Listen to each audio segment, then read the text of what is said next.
What's up, Dylan?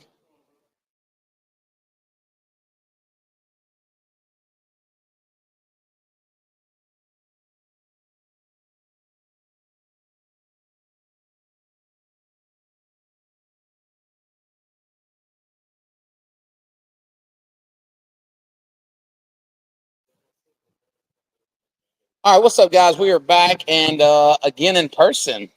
And Yes, instead of virtual, we decided to fly Mike down just for this Just live. for this. Yep, That's just it. for this live.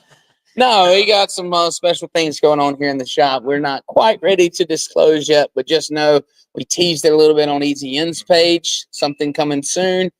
And I guess we can go ahead and tease it now. Something coming real soon to IGL as well, which is exciting. Yeah, that's you can't expect anything different, right? Nope. I mean, Nope. I don't know if we know every day we get up and it's like, hey, you want to do something today? The thing about business is it goes one of two ways and it never goes flat. It either goes down or it goes up, and you're in control of that. That's and right. So, yes, it's a bit unexpected, and our team's probably pulling their hair out as always. I know Rob right off camera here. He's got a little bit of gray coming in just from the added stress. But you know what? That's what makes us great, and that's what makes things fun, and it keeps us going. Yeah, it's all about making things better for our team. Oh, correct. Sometimes we might take on some added stress to begin with. Absolutely. Whatever the reason being. Yep. But ultimately, it's to make our team better. It is. And make things, a better environment, or just putting processes and things in place for our team to succeed. Yeah, and at the end of the day, too, is serving our customers at IGL and always bringing them things that will make their businesses more profitable or sustainable. Yes. And as the economy shifts around a little bit, and those things, and the industry changes and evolves, like we have to be the leading edge of that. That's right. A lot of people look to us or look to IGL because Joel and Jeff had built such a great company that says, okay, we're kind of at the front of the pack with a few others leading that charge. Yeah. And so if we're not always looking for opportunity for our detailers, then we're kind of doing them a disservice. And I kind of laugh when you talk about Rob, because even my wife, Yeah. some of the stuff going on. Oh, she's like just finding out about some of this stuff. Yeah. She's like, what's going on? Yeah. What are we doing now? It's a secret. Right. We can't tell. We can't tell. You just lay there real silent in bed. Our spouses are kind of in the same. They don't know what to expect. No, they don't. No, they don't. Chelsea's the same way. And then, you get back to the team. We had a team meeting on Monday, and I was like, okay, so we have this thing going on. And everybody's like, what? And I tried to slide it in there where nobody really picked up on it, but that didn't work. They pretty much called us out. Yeah. So, well, all people can know is that you never know what we're up to. Exactly. And we're going to keep it entertaining. So, 100%. Yeah. So let's talk about SEMA. We, obviously everybody's just getting back, kind of getting in the groove of normal workflow, but talk a little bit about SEMA and how you felt it went for IGL and for you personally, obviously being both of our first time to own the company. And then it was surreal. We both have been to SEMA, whether it be for just walking around or being part of being part of a booth, or whatever. Yeah. This was different. It was. I mean, it was our baby. It was. And along with Kyung and his team, and it was neat to be able to see the faces, existing customers that came in, building them relationships even more, putting the name to the face to the name, and it was. I don't know if I can really give an example of how I felt afterwards. It was a very proud moment. Sense of accomplishment. Yes. And it's the first time to bear the burden of responsibility, right? And we all talk about SEMA, and we talk about the cost of it. We talk about the ramifications of a good show. And so we bared the burden of the cost. We bared the burden of the of making sure that we, were productive with it and make sure that we rekindled relationships that Joel and Jeff had for years with people that now have to shift our way. Yeah. And so, there was a lot of pressure, but it's good pressure. And, I think as a team, our ambassadors just crushed it. Yes. We had family, Miss Chelsea and my dad, Angie, everybody was in there helping as well. And of course, Kyung and his team, we've already mentioned them, but it's, I tell you, we had a whole team there, and I feel like we really, achieved our mission. Yeah. And one thing that really made me feel good was, when there's new ownership, there's always a little bit of uncertainty. Yep.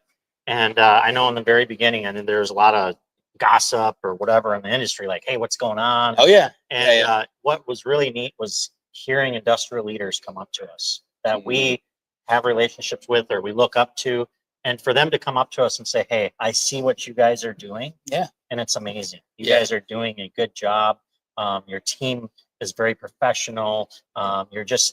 We're making an impact in the industry. Yeah, and so that felt good. I don't think either one of us set out to do a thing to get the pat on the back. But it sure is nice when you feel like we've been in the trenches. Let's use their Billy Boggess' term. We've been in the trenches for 6 months, and we've been trying to make sure we're doing everything right. And so to go to an event like that and be recognized by, Jason Rose, Megan Dorier, and I mean, just Ian. I mean, Barry Thiel, and I mean, these are our friends, Christy, Giovanni, our friends. But we also look up to these people. They mean something to us, and I know we missed a whole list of others. So sorry if we forgot your name, but this is it's that pat on the back is sure it helps when you're kind of head down pushing.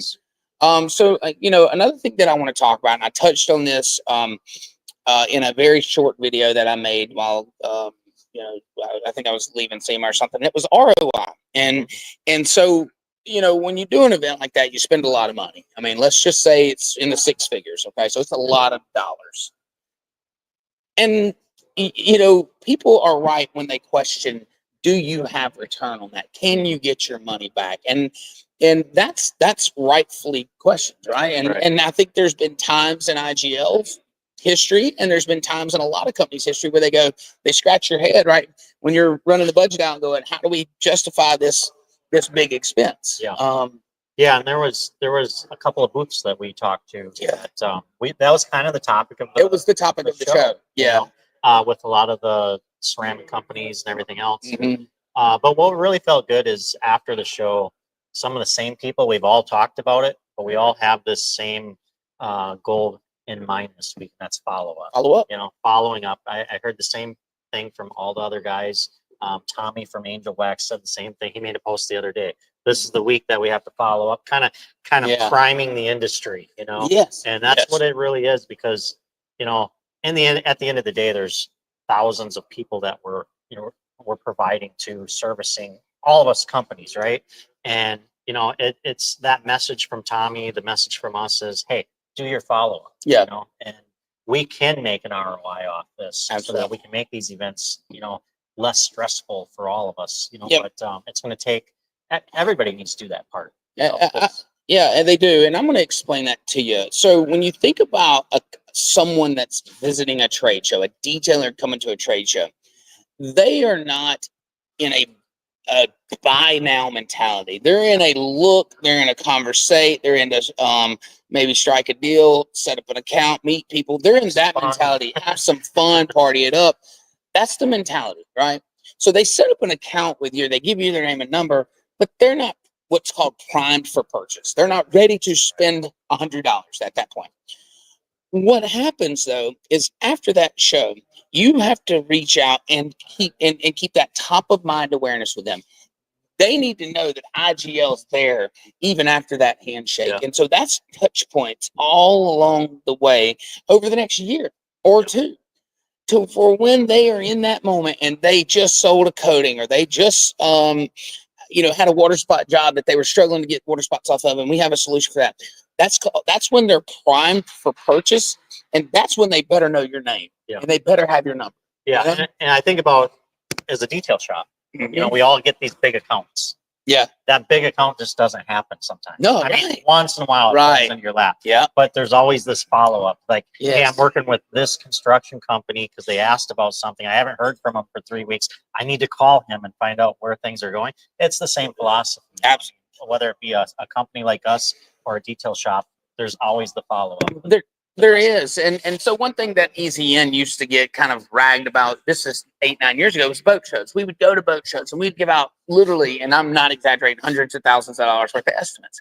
So we just spent $6,000. How many of those did you close? And blah, blah, blah. And it wasn't that. it was the relationships that we built, it was the position we put ourselves in our industry.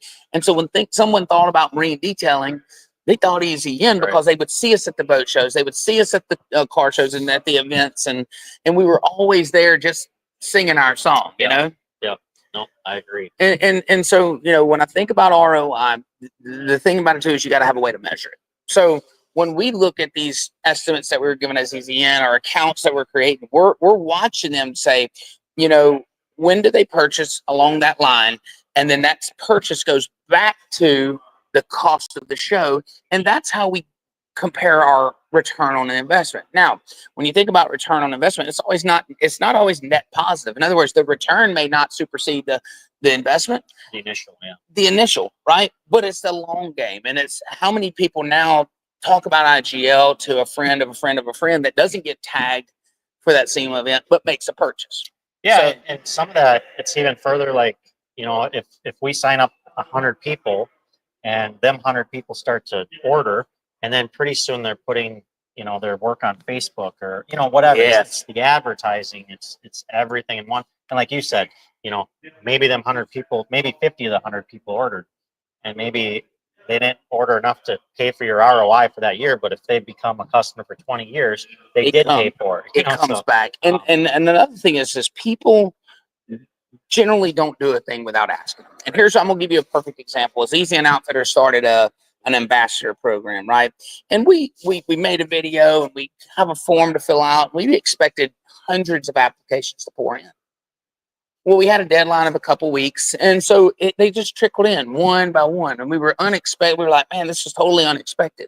We thought, you know, we know a lot of people. There's a lot of people out there. So what it took was us going in there and tagging certain groups of people in that post saying, hey, make sure you fill out your application. And now all of a sudden the hundreds show up. Yeah. All right. So you don't just expect people to do a thing because you flip on the open sign or because you put on an IGL shirt. Now all of a sudden everybody wants to buy IGL. Right. That's not the case at all. It's a follow-up. You got to tell people what you want. You got to ask for the sale sometimes. You got to build a relationship. And so there's a lot that goes into that too. So, anyways, I noticed you got a magazine later. I do. What you doing with this magazine? I noticed that, you know, there's this magazine if you're down in Alabama. Let's see. Coastal Angler? Coastal Angler. Yeah. Yeah. Good magazine. It is. It is. But I noticed that, you know, IGL can be found in there. Absolutely. That's cool. Absolutely. Growing our brand 10,000 copies at a time. Yes. So that's awesome. It's cool. It's a cool thing. So it's all along the coastline. If anybody knows Coastal Angler, they know that they're all around Florida. I mean, they're in most states now.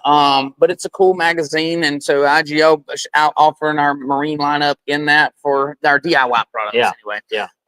For that, which is cool. And then there was a 2-page write up when we first bought IGL. So that's cool. So it's neat. Yeah.